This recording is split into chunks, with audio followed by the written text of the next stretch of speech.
Información y hablamos del dólar, ¿no? Lo que se está devaluando el peso. Estamos llegando a una cifra cercana al 50%. En este día de hoy subió unos 7 centavos más. Una devaluación realmente muy importante que cuando se liberó el cepo, en realidad se pensaba que podíamos estar en este número, pero en realidad no. Fue más abajo de lo que se esperaba. Pero claro, recién lo hablábamos con un especialista que es Federico Rouco, que está aquí con nosotros. De alguna manera comienza a generarse la demanda de divisas y el Banco Central hasta ahora es como que mira, no interviene. Está Federico Rouco, economista de la Fundación Libertad y Progreso, para hablar con nosotros a propósito de este tema. Federico, buenas tardes y gracias por estar aquí con nosotros. Buenas tardes a ustedes. Bueno, ¿sigue subiendo? Y hay que ver ahora cómo siguen jugando los importadores, cómo sigue la demanda de dólar, que es lo que hablábamos un poco recién. Apenas se salió del cepo, la oferta de dólar fue automática, pero la demanda no. Entonces, como todo el mundo esperaba que el dólar estuviera en 15, más o menos, nadie empezó a demandar dólar, sino que se empezó a ofertar porque dijeron, bueno, ya a partir de este primer valor vamos a vender, pero la gente, como vio que empezó a subir y que las tasas de interés arrancaron muy altas, arrancaron, acordémonos, cerca del 40% de la primera semana después de la eliminación del cepo, la gente se pasó mucho a pesos, se posicionó en pesos.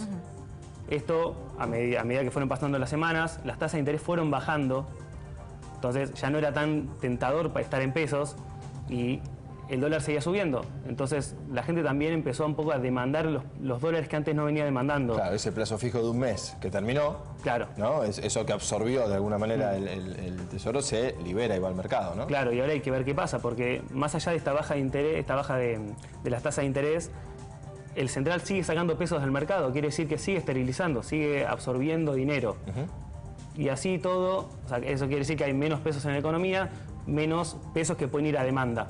Esa demanda es de dólares, pero así todo quiere decir que los pesos que están en la economía no están yendo tanto a consumo, sino que están yendo a ahorro. Y ese ahorro no está siendo en depósitos tanto como era antes, sino que ahora ya está siendo más en dólares. De ahí se explica un poco esta suba de las últimas 2 semanas. Desde un primer momento se habló de la intervención del Estado cuando fuera necesario, esto de la flotación sucia. ¿Cuáles son estas franjas mínimas y máximas que pretende el Estado o el gobierno en realidad para empezar a intervenir?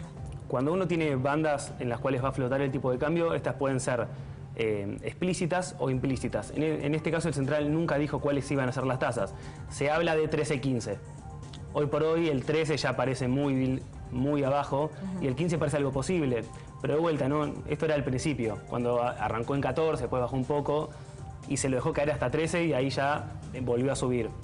El problema es que como no se dice cuáles son estas tasas, estas bandas, nosotros tampoco podemos prever qué es lo que va a pasar. Claro. Entonces, esta incertidumbre a 2 meses de haber arrancado, si bien se salió bien del cepo y fue mucho menos caótico de lo que todos esperaban, sí. Hoy por hoy ya estamos viendo que hay un poco más de incertidumbre y esta incertidumbre en un momento como el actual no es buena. Yo a veces pienso que en realidad el ahorrista, el pequeño ahorrista, no es el que mueve el amperímetro.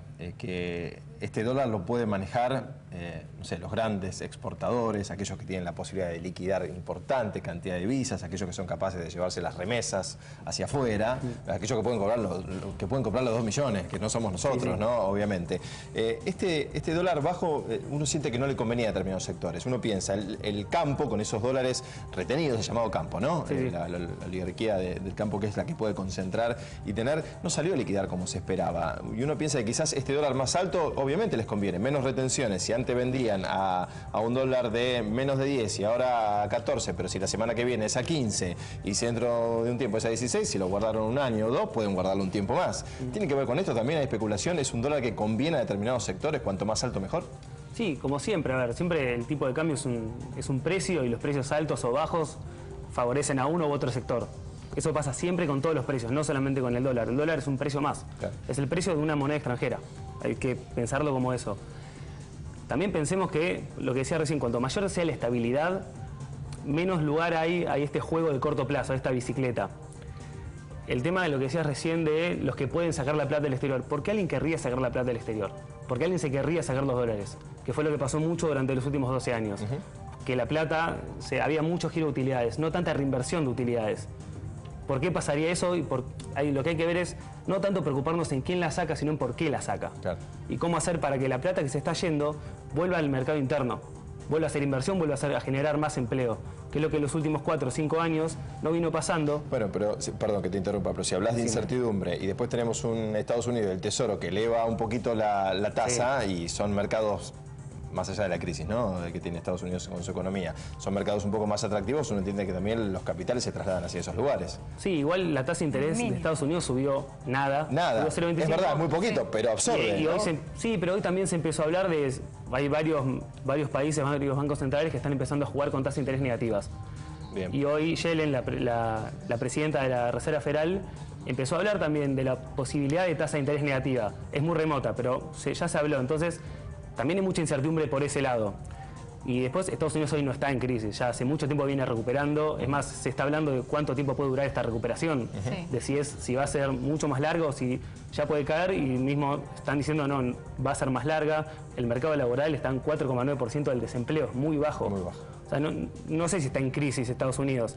Lo que sí hay es que cuando pasan estas subas de tasa de interés, hay una reversión del flujo de capitales que se van de los países emergentes. ¿Por qué? Porque hay más incertidumbre, más riesgo, lo que es lógico. Ahora, nosotros, ante un cambio de gobierno, tendríamos que plantearnos distintos y decir, bueno, vamos a mostrar incertidumbre, que es lo que se logró el primer mes, no tanto estas últimas 4 semanas. Muy bien, esperamos entonces que el Banco Central se mantenga en esta situación expectante. Y para la gente, ¿no?, para aquellos que ven subir el dólar, ¿cómo impacta en aquel que es un asalariado, que no tiene la posibilidad de comprar dólar, que no tiene la posibilidad de ahorrar, como lo pidió el presidente? Sí. ¿Cómo impacta esa suba? Si no tiene la posibilidad de comprar dólares, la verdad que suba el precio o que baje el precio no le va a afectar directamente, sino sí puede haber un impacto en precios. También lo que hay que entender es que la inflación, la devaluación, perdón, fue del 50%, que en realidad fue a lo que estaba el blue antes, o el contado con liqui. No fue tanto una devaluación, sino fue más un aumento del tipo de cambio, porque la devaluación es la pérdida de valor del peso, lo cual ya estaba dado en la práctica. Más allá de eso, lo que sí va a sentir el asalariado, como decías, es que la baja de las tasas de interés, por otro lado, también fomenta el crédito. Porque ya para una pyme, pedir un préstamo ya no es 40%, es 32%. Es alto, pero es un 8% de diferencia, son 8 puntos. Entonces, ya para una inversión es mucho más barata hacerse. Entonces, esto puede generar también empleo.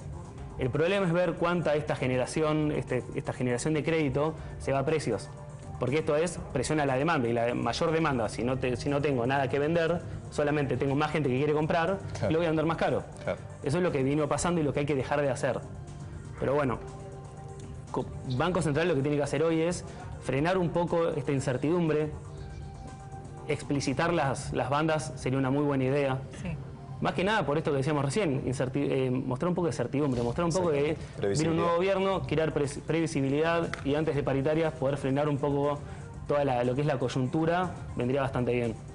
Federico, gracias por estar aquí con nosotros en el día de hoy. Y bueno, vamos a ver qué pasa con el dólar de los próximos días. Federico Ronco, economista que nos ha visitado en el día de hoy. Bien, y entonces hablando de cuánto se ha devaluado el dólar, hablamos de cuánto cotizó en el día de hoy.